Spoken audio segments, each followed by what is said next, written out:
Hey guys, I'm back for episode 7. Thank you guys so much for the love. For episode 6, I feel a lot better.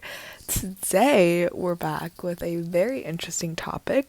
This is actually a hot, freshly out of the oven news. This is one of the reports from today, actually. So I'm really excited. I hope you are too. I'm sorry, I think that breaks are a necessity for growth. And so I'm just really appreciative for everybody's understanding last week. I know it was not ideal, but it is what it is. And now we're back. So, once again, you can get access to this article on Human Rights Watch. I always mess this up. Human Rights Watch.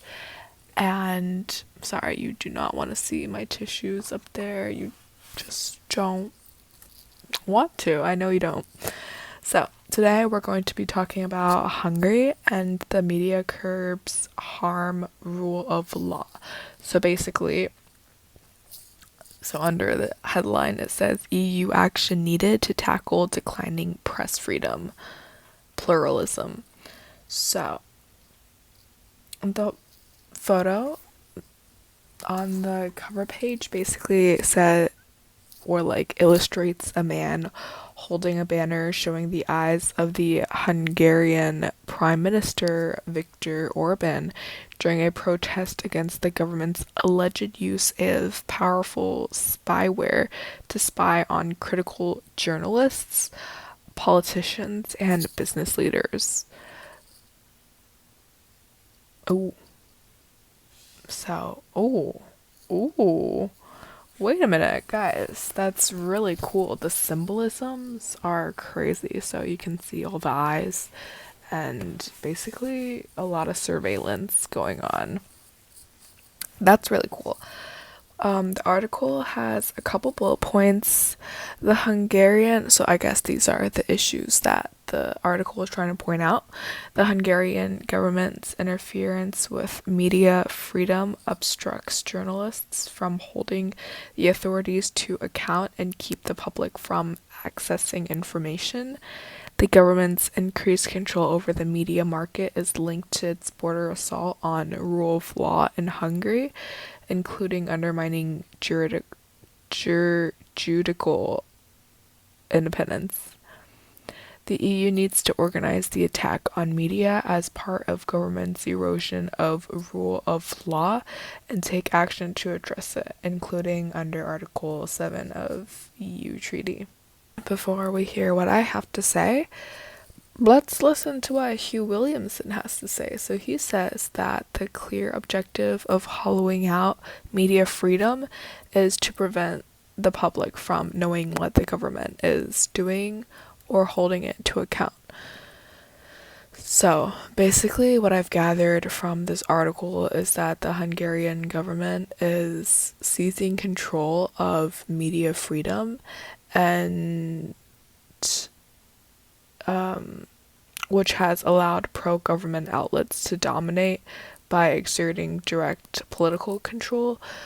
And so, number one, very harmful to independent journalists, as many have expressed. Number two, this is a violation of the rule of law. So, okay, kind of a lot to unpack. My initial thought, propaganda. Because, look, we've seen this. World War II, obviously very well known for its war propaganda and the persuasion. So that was the most evident connection that I made.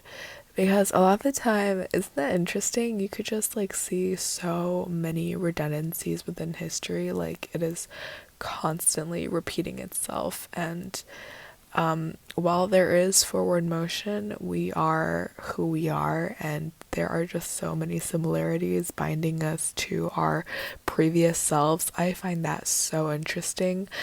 One thing though, I think that news outlets are truly a very powerful source of persuasion. So I can see why it would be intimidating to any form of government, really. I mean, you really don't, your entire public persona or popularity could be determined by the stance a news reporter or journalists take, and whether it is like whether their perception and interpretation of your actions are corrupted or if they're like truly just their authentic opinion. It could be really harmful and damaging to your career. So this is me objectively speaking. Like, if I were to argue, it could serve as a harmful interference to their political party. However, again, it violates the rule of law, and also I think it's very dangerous for a group of people to be able to have the power to shape the public and withhold information from the public, especially as the government. You are supposed to keep the public's best interests in mind. So when you are taking away these types of assessments, because in a way these journalists are assessing your performance, once you're taking those, kind of the bridge between the government and, you know, the knowledge of what they are up to, once you take that away, you're pretty much isolating the public from your actions. And I think that is something pretty sketchy to do. What are you up to? Come on. Come on now. Like, don't be shy. Put it out there. Like, why are we withholding information? Is there anything worth knowing? That's the vibe I'm getting. And it doesn't stop there. Sorry, I forgot my mic. So not only are they preventing these journalists from carrying on with their career, like, these people are paid to write. Don't know if you're aware. Hope we're on the same page. But they're also receiving threats and surveillance limited to no access to decision markers and public information. Basically, they're getting harassed just because they are deemed as a threat to the government. And okay, we are born with free will. Okay, we get to say whatever we want. Obviously, all of this comes with respect and acknowledgement of each other, but ultimately we get to have our own opinion. But the government is basically only allowing pro-government campaigns. And so when the public is receiving so much information that is preferring a side, then the bias, the bias and the preferences are going to be very evident within public opinion. And so that is how corruption occurs. That is how the public, the mobs, get taken advantage of. Not calling Hungarian citizens mobs. I'm just saying that like a group of people is easily persuaded. As I've read and as we've probably all read in Julius Caesar, mobs can really just switch up their opinion about Caesar, Brutus, Cassius. I don't really remember, but yeah, that's pretty much what were we talking about? Hello. So before we connect this to anything else, I would just like to address just the amount of just how undermining this whole situation is. They're not only undermining the rule of law, it is also like undermining the fundamental rights as the human. These journalists are getting harassed and supervised, basically. They're getting, yeah, the spyware surveillance. What happened to liberalism? Hello?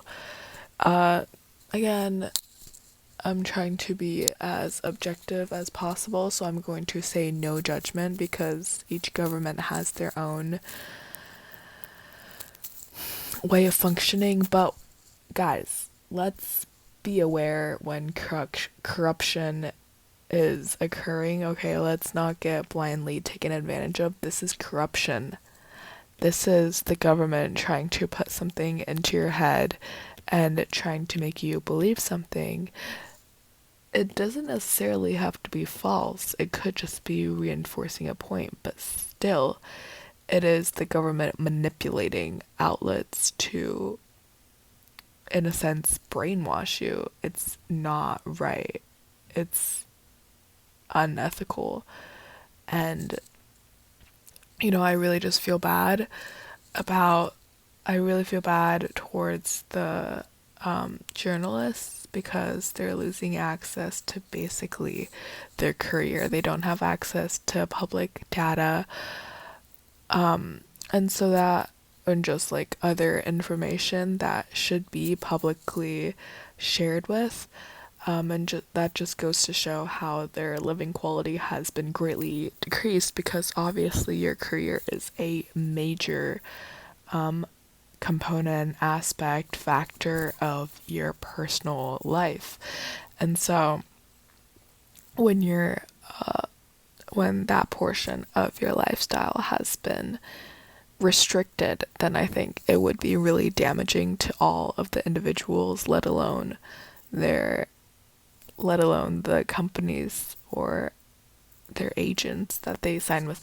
I'm not really that familiar with what journalists and what maybe non pro government go like. I don't really know how it operates, but I do know that they are most definitely suffering right now, and like this is a call for help.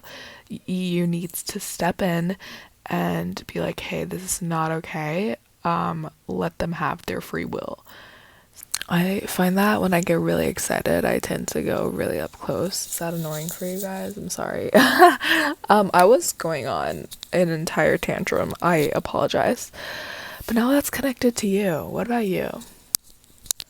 Honestly, manipulation and propaganda is just a pretty scary concept to think about because, when you really think about it, manipulation is so scary because the manipulators almost seem innocent, and the government could twist the words of the journalists, but also it's like a double-edged sword because the journalists could also twist the words of the politicians, but that's not this case. These journalists serve to hold these officials accountable and basically just keep them in check. So they are very essential to prevent corruption and all sorts of other scandals. So when you think about it, not having that layer of examination, like an external source of basically assessing their performance. I'm sure there are people who are supposed to keep the officials in line, but at this point, when they're willing to go to the lengths of shutting down independent journalists, you really just wonder, like, is anything even the truth? Like, is anything they're telling real? And I think that part of it is the most concerning, is being oblivious to the corruption. Honestly, that is a feeling that I just like don't even want to think about. Because obviously, as somebody who shares global news, I would like to be involved in a way. So just thinking about not being able to understand and not being able to understand, that kind of scares me. So I think that in the circumstance that we aren't allowed access and we are being shoved down these ideas being shoved down our throats. I think we don't necessarily have to gag it out, but we should digest it with grace and just know to differentiate between right to wrong. Just have your own intuition in check. You can always rely on yourself. So when in doubt, literally doubt everything. And I'm not saying that in a paranoid in a paranoid or like an obsessive way. I'm just saying that when you get the tingles, start to question the reliability or the credibility. Yeah. Okay, guys, have a blessed day. Thank you for tagging along.